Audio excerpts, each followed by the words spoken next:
Bumili ng Penoy balot kayo, riyan. Dito sa Pandi, Bulacan, maunlad ang balot business ni Bong Laubenya. Dati lamang si Bong na tagaluto at tagalako ng balot. Sa isang araw, swertihan kung kumita siya ng 200 piso. Kapag kinakapos sa puhunan, naranasan din ho namin mangutang ng sa Bombay. So 5-6 nga ho. Kailangan araw-araw maghuhulog. Hanggang sa isang araw, nadako siya sa baklaran. May nagkwento sa kanya sa samahang A-Smile na makakatulong upang maipagpatuloy niya ang paglalako ng balot. Dahil sa porsigidong kumita, dinayo niya ang opisina ng A-Smile. Pinagawa kami ng feasibility study. So gumawa kami ng project study. Maliit lang siya. Yun nga yung requirement namin na capitalization yung 15,000. So naibigay naman, na-grant naman nila sa amin yung 15,000. And then binisita kami dito kung talagang ang totoo na mayroon kaming negosyo. Yun nga ho, yung balot. Napatalon nga sa tuwa si Bong dahil walang interes ang inutang na kapital sa A-Smile. So whereas nung naano kami sa Smile, pinabayaan kasi muna nila kaming gumulong sa kami nagbibigay nung namin, yung sa loan namin.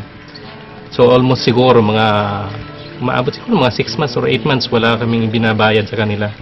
At kung dati 200 pesos a day ang kinikita ni Bong sa paglalako ng balot, aba ngayon, sa tulong ng A-Smile, boss na siya ng 30 niyang vendor. Sa loob ng isang araw, umaabot sa 5,000 piso ang kanyang kinikita at umaabot pa ang kanyang balot sa iba't ibang probinsya.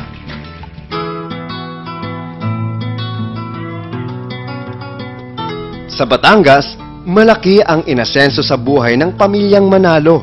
Ang malawak na bakahan at kambingang ito ay patunay ng kanilang pagsisikap.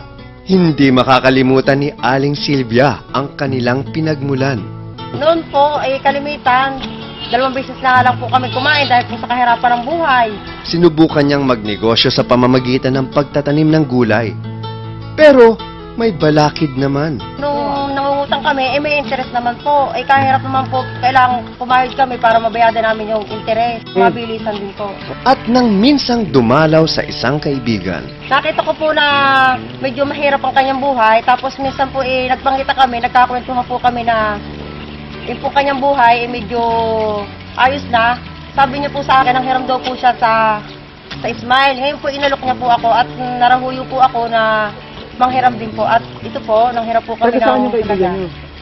Di, yun po ang kagandahan nila na hindi po sila nahingi ng interest at ibabalik lang po yung puhunan na kinuha namin. sa kapital na 50,000 pesos, napalago ni Aling Silvia ang bakahan.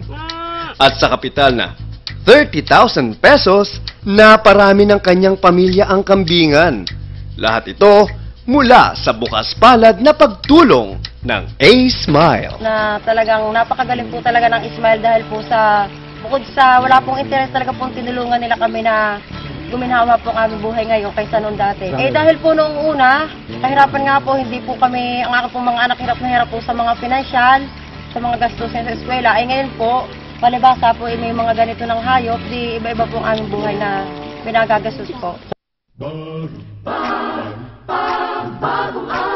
Sa simbahan ng Baklaran, pamilyar na mukha ang sampagita vendor na si Noel Arambulo at ang tindero ng bulaklak na si Nestor Gamir. Kapwa masipag ang dalawa, subalit ang kita napupunta rin lang sa pagbabayad ng interes mula sa 5-6.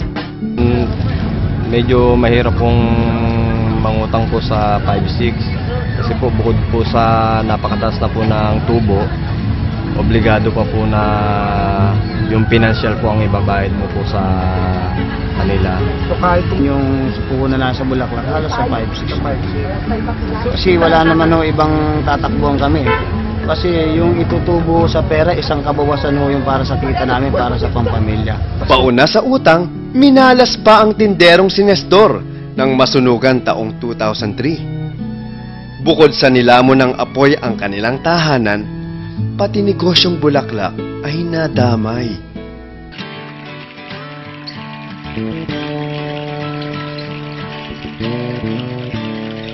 Ang A-Smile ang naging takbuhan ng dalawang ama ng tahanan. Umagapay at umalalay kina Nestor at Noel upang muling bumangon at sumigla sa paghahanap buhay. Nung sunugan kami, wala na talaga kami ibang matakbuhan. Yun ang naglakas loob ako na magsalita sa Smile, binigyan naman kagad nila. Ang binigay niya sa akin 20,000. Nabayad namin yung i-arrange lang na bulaklak para dadalhin sa simbahan. Sa tuwing Miyerkules po yun, minsan po pag ako ang dalawa, alos 250 bawat siya, alos 500 yun. Nung magsabi po ako, baka po pwedeng makiram ng puhunan kasi po magtitinda po kami ng putubong mo po. Ang sagot po agad sa akin kung ano po ang ititinda ko at kung magkano po ang pupuhunanin. So, nahiya po ako kasi po hindi ko alam na ganun po ang iano sa akin nila, magiging sagot sa akin. Kaya po ang hiniram ko muna, bali 2,000 po. Buong ngiti ngayong hinaharap ni Nestor at Noel ang kanilang mga customer. Kasabay ng maunlad nilang kabuhayan sa Baklaran ay ang panalangin na sana'y mas marami pang katulad nila ang maabot ng A-Smile.